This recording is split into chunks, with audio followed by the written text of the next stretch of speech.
dal leen ak jàmm ci AGT News chaîne bi leen di jox xibaar yi wér te wóor abonné leen ngir dara bañ leen a raw. AGT News. Bismillah daleen ak jàmm ci AGT News. Mame Boye Diao mi nekkoon directeur des domaines takkal nañu ko bracelet électronique. Abdoulaye Sy ma doonoon DAGE ministère de la justice naka noona niki Daouda Diallo mi doonoon chef bureau des domaines ak ka nekkoon njiital cadastre yéenekaay bi di Libération nu yeggee booba lépp xibaar teg ci ne mandat dama ne lañu gàll ci ndoddug Mamadou Gueye mi doonoon directeur des domaines gu mujj ci jamonoy Macky Sall waxtu wi newut ci réew mi journal booba ne loola ma nga soxal mbiram palais de justice bu Pikine Guédiawaye ba nu jàpp ne suuf sa dañu koo caxat-caxatee yéenekaay boobay dikk ci listub ñaar fukki nit ak juróom benn yéene woon ca ministère de la justice te yoon teg leen gët ca moomaleb mbiram Moustapha Diakhaté waxtu woowa ca l'évidence mbay jon nañ tey wax xalaatam ne arrestation arbitraire la jàpp gu nu tegut fenn muy ñaawlu itam judiciarisation débat politique bi maanaam ne ci langug politique goo xam ne loo wax mu yóbbu la kaso waa CDS feelu mbay jon ca laas di sàkku ñu bàyyi Moustapha Diakhaté ci nu mu gën a gaawe neenu offense au chef de l'état booba ñu koy toppe teguwut fenn ñu des ak booba lépp yéenekaay di laas mi nuy yëgal ne ministère des finances et du budget wax na ci li waral yéex a publier rapport d'exécution budgétaire loola ñu ne fi mu tegu mooy ci ay coppite yu nu bëgg a indi waaye point actu ne Cheikh Dibaye yëgle na ni ñaar fukki fan ak ñetti weeru juin bii danañu fësal yooyale document yéex a génnee gi nag Birahim Seck ne tey na xel lool ministère des finances et du budget naan li waral mu yéex mooy dafa am liggéey buñ ca waroon a def liggéey boo xam ne mënta woon ñàkk ngir fiabiliser lépp luy données budgétaire maanaam fexe mu doon lu wér journal boobay yëgal ñu ne ministère des finances et du budget dafa bëgg a leeral lépp loo xam ne dépense la bu nu def te mu génn ci at mënu ko defee loolay tax lu na jamono jañu ko dépenser rekk ca lay bokk point actu ne waaye loola taxut ba tey xel dal ci budget beeg ni nu ko yoree muy transparence budgétaire Pape Malick Ndour yokku xar mi karaw ci l'info di joxoñ administration bu yéex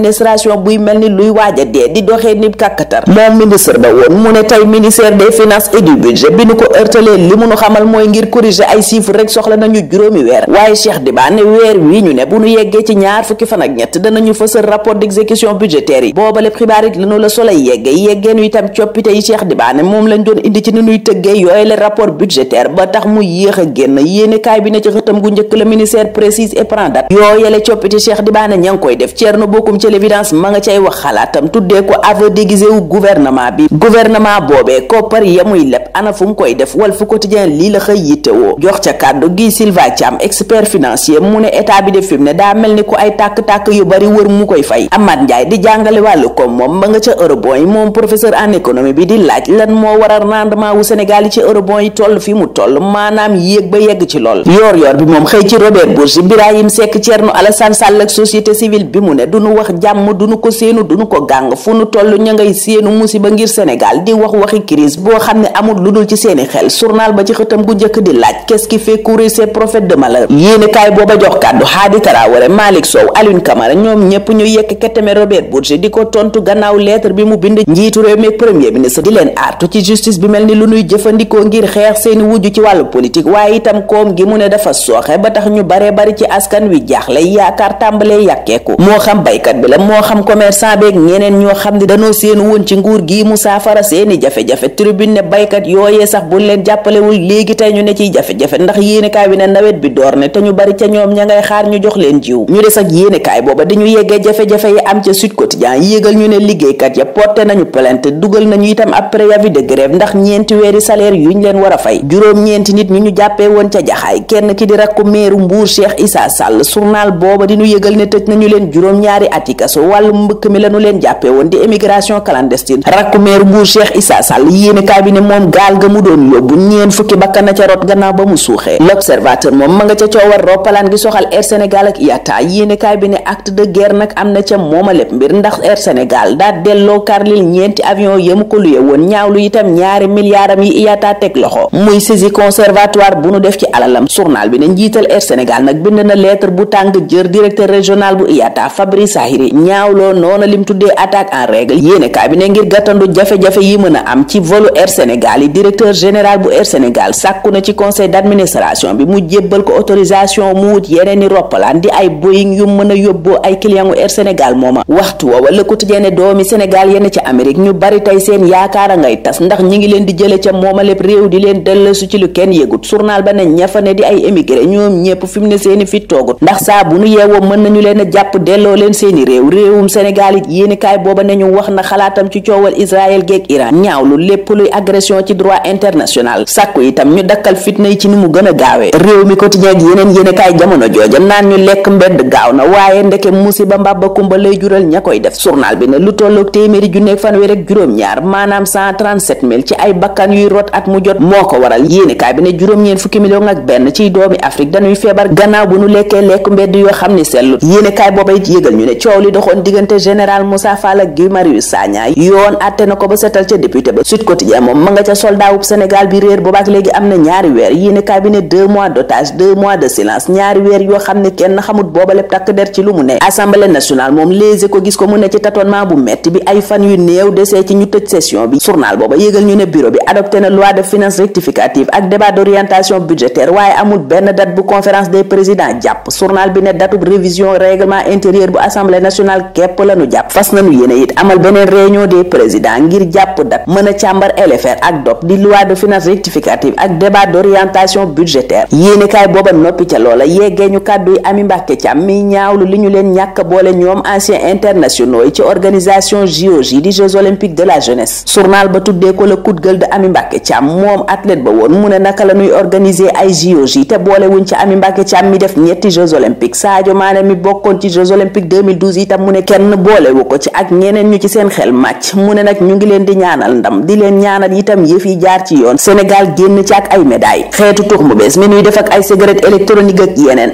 enquête moom la xëy yitte woon ne moo xam jeune moo xam mag ñépp nga ca. yéenekaay bay laaj ndax loola jëm kanam la di progrès am poison fii ak ñuy am tontu li ñu dellu si ci libération mi nu dugal trésor waxati ca chèque yenu fa sàccoon mu mujjee woon ci ay loxo transitaires yi. yéenekaay ba ne gérant wu Madina Transit ak Touba Daaru Salaam Transit ñoom ñépp nangu nañu ne ay rétrocommission lañ ca doon am maanaam buñ récupéré woon yooyele chèque daa am luñ cay jot. loola yépp nag ñu ne dafa doon jaar ci commerçant boo xam ne ba dil ba kalaatee ba tey la ni mes. contrôleur trésor bi di Mansour Kanté gérant wu ñaani transit taqal ko. yéenekaay bi ne xamle na ca kanamu enquêteur ne gaa yi dañ koo bëgg a sëf lépp gannaaw moom la njëkk a jàpp. mu ne waaye li leer mooy du moom dong moo doon sekk ak ñoom boobaleb dil joxoñ na itam enquêteurs yi fa nu mën a gisee ñeneen ñi nga xam ne ñoo doon yëngu ca loola. yéenekaay bi ne yooyele xeetu dil ak sàcc ak tëgg wëndeel tax na trésor ñàkk lu ëpp juróom-ñaari milliards. juróom-ñetti millions yu teg fanweer ak ñeent ciy bari li pétrole laas ma nga nu yëgal waxtu woowa ne moom la Sénégal génne yóbbu Chine. Sénégal moomee réew mi quotidien nañu classement FIFA bi daf caa def sur place maanaam puusut paasu doonte gañe na Angleterre. Tribune Sport moom ma nga ca combat ba war a dox diggante Sa Thiès ak Zarko dimanche bii ñu dëkmal. yéenekaay bi ne tension bi yéeg na ba yegg ci lool lataa kurpeñ yaa yegg si ñun fi ak booba ñu ngi leen di ñaanal kendal ak jàmm dig daje ëllëg incha allah. AGT News.